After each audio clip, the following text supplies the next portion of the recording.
The next half hour has its baggage packed to take a trip with America's fabulous freelance insurance investigator, Johnny Dollar. At insurance investigation, he's just an expert. At making out his expense account, he's an absolute genius.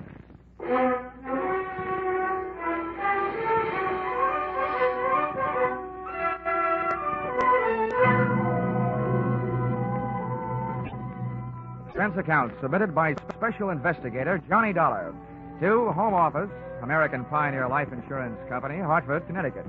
Attention, W.K. Green, General Manager. The following is an accounting of my expenditures in the case of Barton Drake, or how I played ducks and drakes with a drake who ducked. Expense account, item 1. $100 I'm charging you for 1 hour's sleep I missed answering your telephone call at 9 o'clock in the morning. Expense account, item 2. $1.50 I had to go out for breakfast. The Easter Bunny didn't leave me any eggs. Item 3, cab fare to your office, $1. Tip to driver, $1.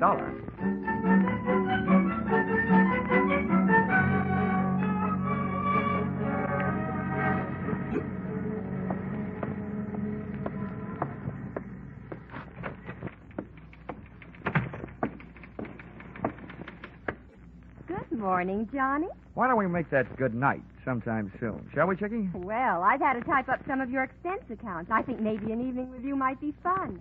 But business first. Old Stonewall's waiting for you. Hasn't he gotten out of that military kick yet? No, he still thinks he's a general. But to me, he's still just what he was before he ever went into the Army. His belts never stopped fighting the battle of the businessman's bulge, huh? Well, forward march.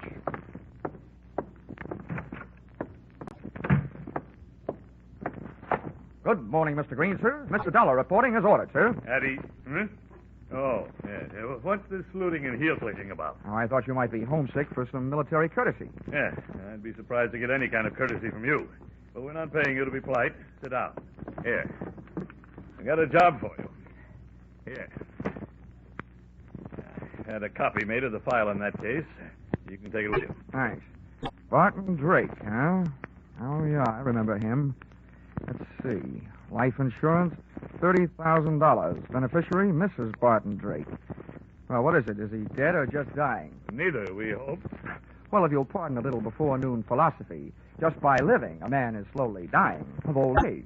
We have a statistical department to worry about that, Dollar.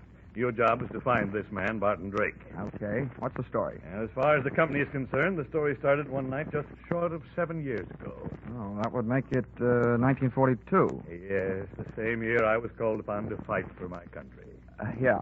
In the insurance division, Pentagon Building, Washington, D.C. Huh? But don't get me wrong. Those who served can be just as proud of what they did as those who fought.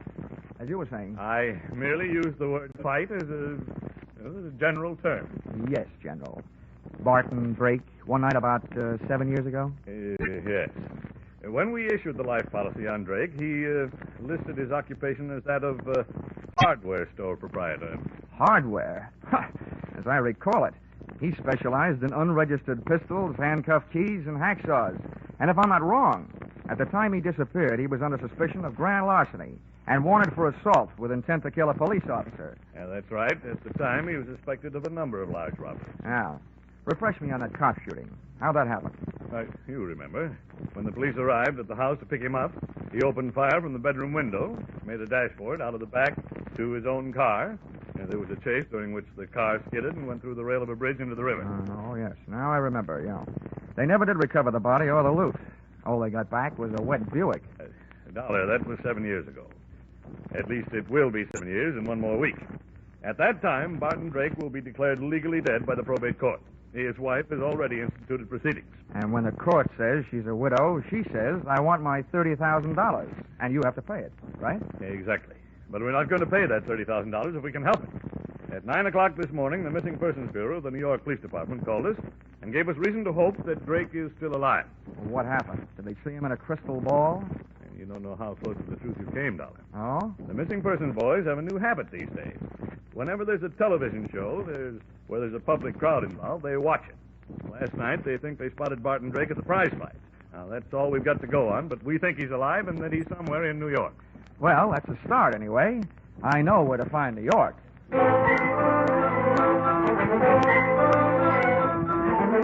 Expense account item 4, $7. Mileage, Hartford to New York. I stopped in Bridgeport to soak up a dish of coffee and whatever information there might be in the insurance file. Of the two, the coffee was the stronger. All I learned from the file was Drake's physical measurements, the birthplace of his mother, his wife's maiden name, the last known quotation on his blood pressure, and his home address in Manhasset, Long Island, to which I went.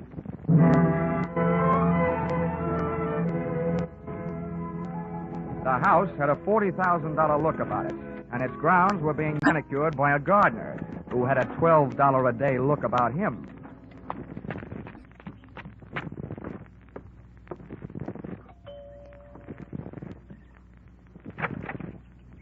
Yes, sir? I'd like to see Mrs. Drake. Here's my card. Yes, sir. Step in, please. Thank you. If you wait here in the hall, sir, I'll go tell her you're here.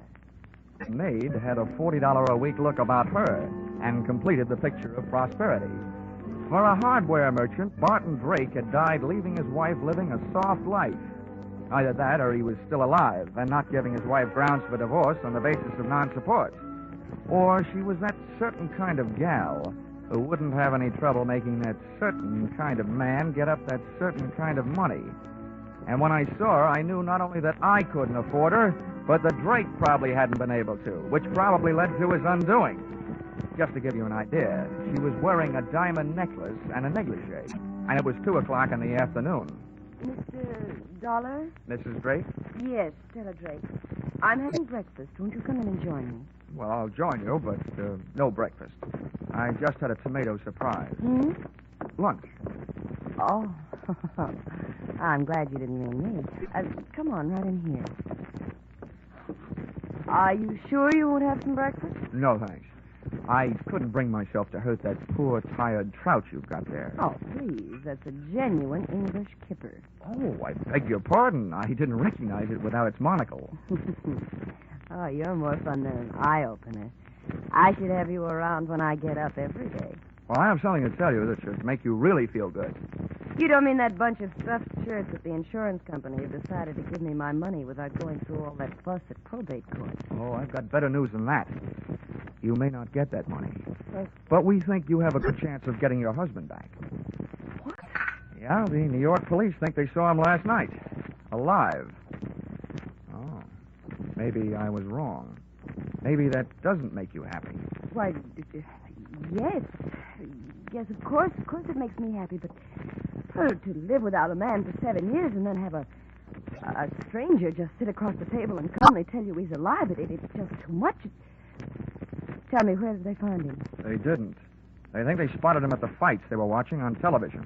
I imagine they're looking for him. I know I am. Well, it's impossible. If he were alive and back in New York, he'd come to me. That's what I was hoping, Mrs. Drake. Well, I don't believe it. Why would he do a thing like that to me? Why would he make me suffer all these years? I think you'd better go now. I've got to be alone. I've got to think. Oh, Barton, why? Why? Please, Mr. Dollar. I want to be alone. I figured if she wanted to be alone, it was for a good reason. Because that lather she'd gotten into was strictly from soap opera. She flooded me to the door on a tide of tears. Once outside, I picked up the hedge clippers the gardener had conveniently left near the front walk and pruned the telephone wires leading into the house. Then I took a plant on the place from the other side of the street. I figured Mrs. Drake would want to share her troubles with somebody, and with the phone wires cut, she'd have to leave the house to do it, giving me a chance to follow her. And that's the way it worked out. She led me someplace, all the way into New York City, but not to Barton Drake. That would have been too easy. Once in Manhattan, she headed for a drugstore and a telephone booth.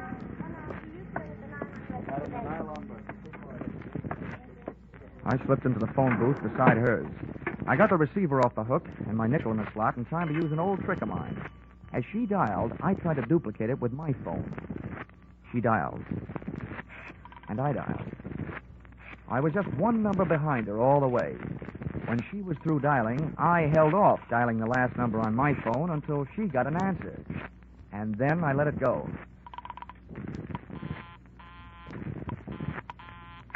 the number she was calling was busy. There was still room for coincidence, but it was good enough for me. I jotted down the number I'd gotten on my little telephone game of tag and then listened.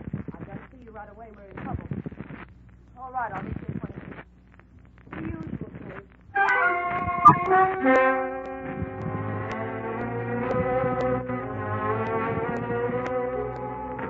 The usual place turned out to be the usual place to meet trains, Grand Central Station. But no train ever pulled into where Mrs. Drake went. As a matter of fact, no man ever did. Unless he was a plumber, maybe. That's right, where the ladies go to powder their noses and things. She came out 30 minutes later alone, but she never hit the street. Instead, she went through the tunnel into the adjoining Commodore Hotel and checked into room 407. The only room I could get was 1313. Expense account item 5, $10. Tip to hotel detective for keeping an eye on the eyeful in 407. Item 6, $35. Purchase of portable phonograph.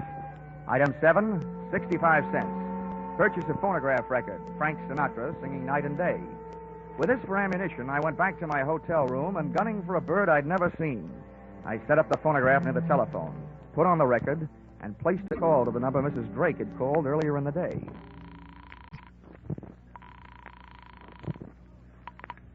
Hello. Hello there. 7 p.m. again, and this is your favorite disc jockey, Happy Jack the Money Man. Yes, your favorite disc jockey, your spinner with the winners. Tell me, are you listening to our show? My radio is not on. Goodbye. Oh, hold the phone, madam. A little thing like that doesn't make any difference to Happy Jack. Here's all you have to do to win a house full of prizes. You just listen closely over the phone and identify today's puzzle platter, and you'll win all these wonderful prizes. A genuine Sunbeam Mixmaster that makes those fresh little eggs just happy to get beat up. Yes, and you'll clean up with the next prize. Make a real clean sweep with a Hoover vacuum cleaner with all attachments and no strings attached. And to send you tripping happily through life, you'll also receive a handsome set of easy-to-lug luggage, a pair of gladiator bags. Are you interested? Why, of course I am. All right, then. Here's the tune.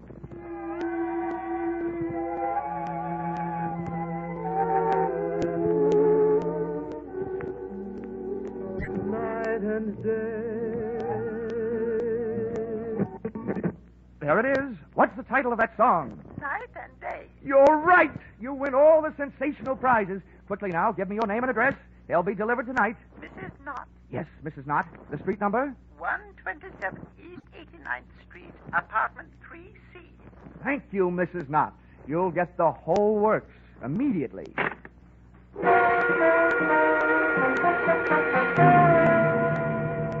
Expense account, items 8, 9, and 10. $39.50 purchase of Mixmaster, $79.50 purchase of vacuum cleaner, and $89.50 purchase of luggage. You may resent this expenditure, but there's one thing you must remember. Nobody can resist trading their name and address for something for nothing.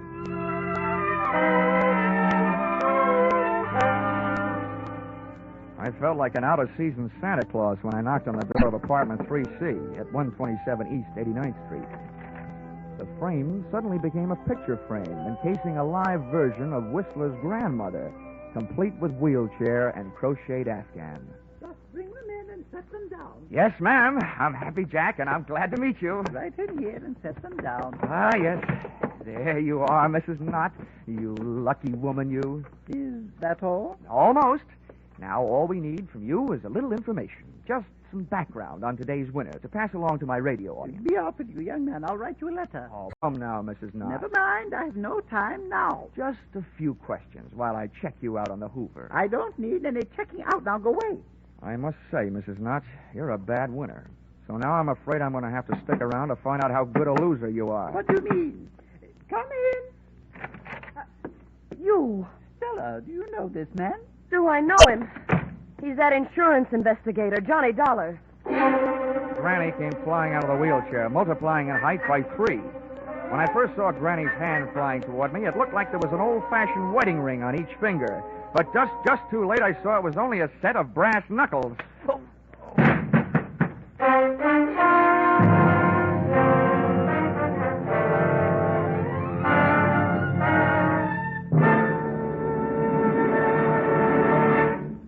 In just a moment, we'll return to the second act of yours truly, Johnny Dollar. CBS cordially invites you to hear the adventures of Philip Marlowe and the stories of modern crimes and their solutions as unfolded on Gangbusters, when they come to you every Saturday night on most of these same CBS stations. Tomorrow night, Philip Marlowe will investigate the mystery behind the cloak of Kamehameha, and Gangbusters will deal with the case of the callous killer. Now back to yours truly, Johnny Dollar.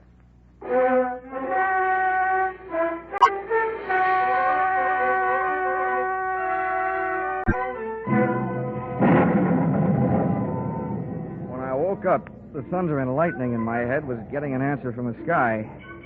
And I started getting some answers, too. You, James, give me a page. Granny's You're all voice alike. had changed to You the talk bass so much register, and think and too its little. owner was You're smoking never a big satisfied with cigar. what you've got. I stayed on the floor and quiet. Listen I didn't to want me. those brass Why knuckles didn't you crooning listen to me me? another lullaby. I'm awful close to fouling up the whole deal. I told you I didn't want you to try to collect on that insurance. Why'd you do it? It's $30,000, that's why. To hear you talk, you'd think you were going hungry. What do you think I am, some empty milk bottle you can run down to the corner and get your nickel back on? What were you trying to do anyway, sell me out? Sell you out. You know what started this trouble. You had to go to the fights last night. Oh, a big man. Dumb cops, you call them. Don't worry about me. They haven't. I'll take care of myself. But not with you lousing me up, getting mixed up with dirty dealers like this guy Dollar. Oh, you're so smart. Why did you let him in here? Shut up! He wanted to give me something for free, that's why. Well, I've got something for him. A free boat ride. Wheel that chair over here. We'll take him out in that. The wheelchair ride was short, to the street. The auto ride was longer, to the ocean. And from what I could gather on the dock, the boat ride was to be even longer, to my doom. I was still playing Sleeping Beauty and listening to the supposed-to-be dead man, Barton Drake, telling his wife Stella how he was going to make my slumber permanent. Come on, get a move on. I've got his hands tied. Hurry up with his feet. I'm almost through. There. Now what? Now stand back while I heave him up on the deck. Well, aren't you going to tie him to something? For what? If they ever find this boat, they're going to find it empty. One good wave out there, and this guy goes for a swim. There. The wheels last. He's got plenty of gas and plenty of ocean out there. That'll teach Mr. Happy Jack. Now I'm giving him away.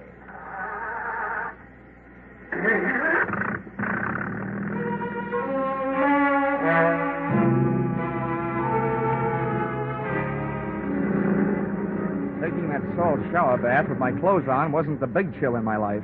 I was scared. My heart was racing faster than the boat engine.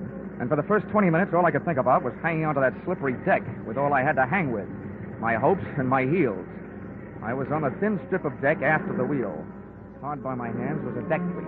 With that for a starting point, I went to work, trying to out-navigate that rope, with which Barton Drake had lashed the wheel. I worked my tied wrists over the cleat and dropped my legs down over the side into the icy racing water. I had rigged myself into a human jury rudder to swing the boat off its course. I didn't know where it would take me, but I didn't care, so long as it wasn't out to the open sea.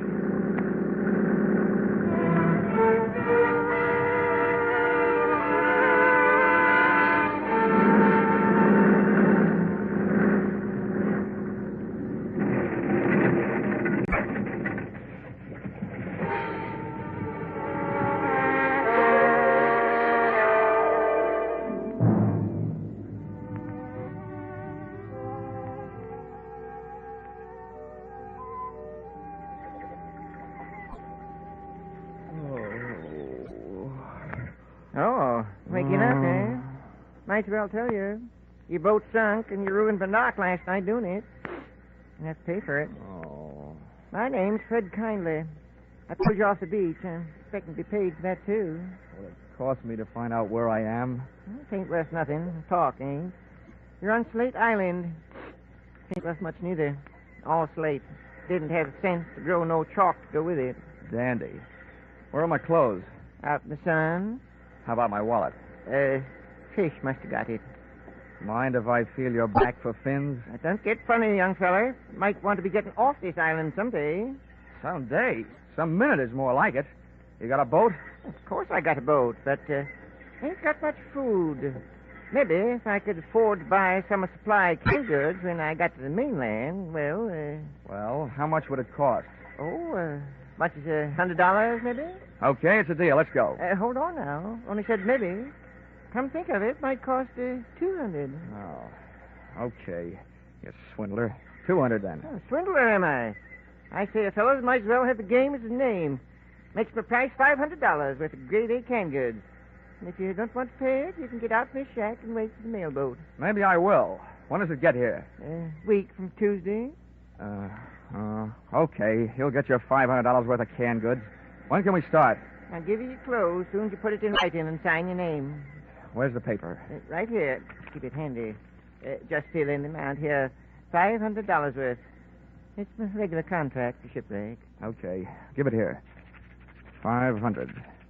And where do I sign? Right there at the bottom. There you are. All signed. That's a peculiar name. Ali Khan. I'd had more than my share of wind the night before, so I decided to throw caution to it. I went to the building at 127 East 89th Street and up to apartment 3C. First I knocked with my knuckles and got no answers, so then I knocked with my feet. Well, what do you know? The lock broke. There was nobody home, and Barton Drake must have been out calling himself Granny at the moment because the wheelchair part of his disguise was also among the missing.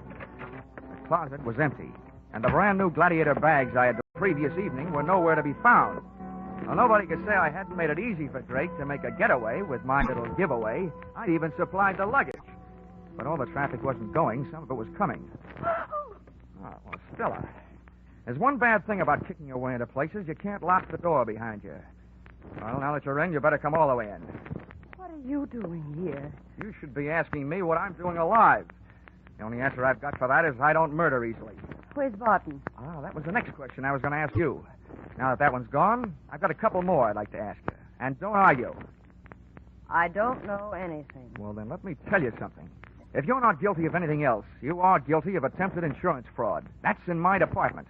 The tougher you make it on me, the tougher I'm going to make it on you. Now, about those questions. How long has your husband been back here in New York? He never left here. Oh, the night his car crashed through the bridge, he just grabbed himself a hideaway in New York and stayed put, huh? How long has he been using that old lady disguise? All the time. Okay. Well, now my last question. That bag in your hand, where were you going? Okay, let's find out. Give me that bag. Uh-huh. What's this? Well, it's either a bathing suit or a two-piece handkerchief. And that blouse there, that doesn't look like it's for dinner wear in an igloo. You were headed south. So we were headed south. What about... We, huh? If you ask me, and I doubt that you will, so I'll tell you anyway, your hopes just headed south. Lady, you've been double-crossed. Your husband took off without you. I don't believe it. If he left here, he had a good reason. That's your guess, but we're not playing your hunches. We're playing mine from here on in. Just where did he say you were going? I don't remember. Maybe it'll help if first you remember what I told you about insurance fraud. It's good for 10 to 20 years. Now, do you remember? He bought tickets on the Orange Blossom Special for Florida. It leaves Penn Station in an hour and a half. Oh, you've got that a little backwards. The Orange Blossom Special pulls out in half an hour. Huh? That doesn't even give me enough time to get down there. Get out of my way. Sit down.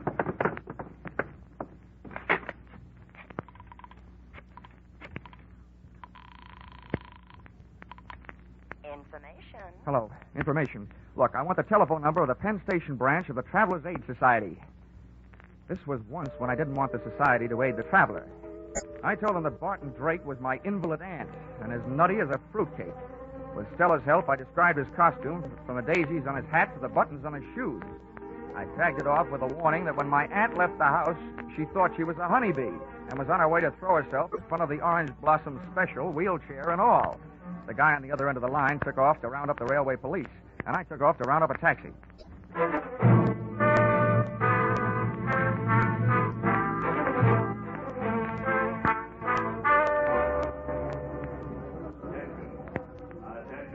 I rode the escalator into the main waiting room, and halfway down, I spotted Barton Drake in his grandmother getup. He was surrounded by police, and the police were surrounded by a small crowd.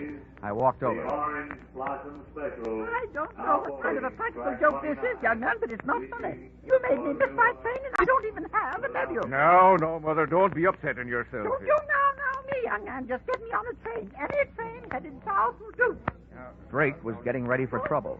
If the cops couldn't see it, I could.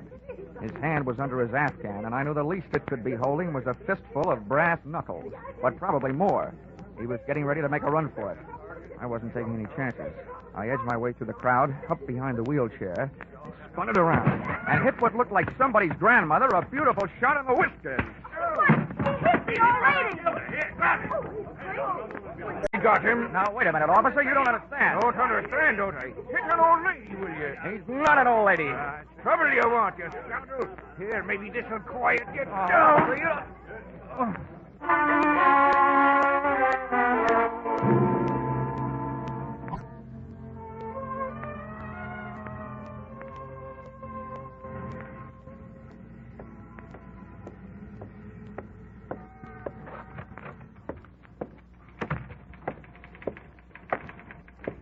Johnny. Hiya, Chickie. Oh, that bandage. What's the matter with your head? No brains. Where's the general? Oh, when he found out you'd saved American Pioneer $30,000, he decided to take the morning off and celebrate. He's out playing golf. Oh, great. To celebrate my getting hit on the head with police clubs, he goes out and swings golf clubs. Oh, Johnny, I was sort of Now, hoping don't that- worry, Chickie. I've still got enough energy left for nightclubs. You want to help me with this expense account? I'll get it out of the way. Oh, that's all that stands between us. Uh-huh. Expense account submitted by Special Investigator Johnny Dollar to Home Office, American Pioneer Life Insurance Company.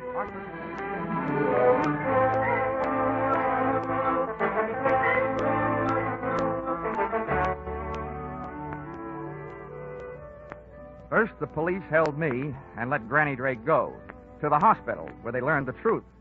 Then they let me go to the hospital and transferred Barton Drake to the pokey, where he was soon joined by his lady-in-waiting, Mrs. Drake. Expense account item 11. Something I almost forgot. $500. Canned goods. For the man who got me off the rocks on Slate Island, Mr. Fred Kindly. Even if he did rob me, I didn't feel like robbing him. The only thing I did do was remove all the labels from the $500 worth of canned goods. I'm sure that this will see to it that Mr. Kindly had some very unbalanced meals, because I happen to know that there's no difference in the sound of canned tomatoes and canned peaches when you shake the can. Expense account total, $1,482.63. Yours, truly, Johnny Dollar.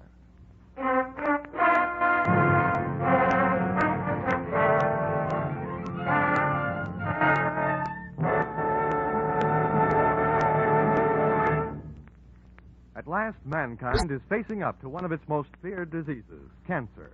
Research scientists are working tirelessly, exploring every avenue that might lead to new treatments, new cures, and new insight into the causes of the disease. At the same time, the American Cancer Society is working to keep the public informed of all the progress that has been made, trying to reach everyone with the message that the sooner a diagnosis is made, the better the chances of cure. Together, this public education and research attack should bring great progress in the control of cancer. But both phases of this program are costly. Realizing you are giving to a fight against a disease that could menace you, give generously to the American Cancer Society's drive for funds this year.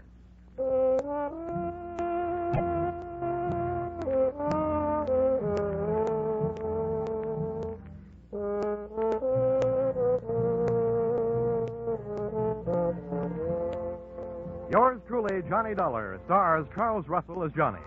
Our music is composed and conducted by Leif Stevens. Yours truly, Johnny Dollar, is written by Paul Dudley and Gil Dowd and is produced and directed by Richard Sandville for CBS, where 99 million people gather every week, the Columbia Broadcasting System.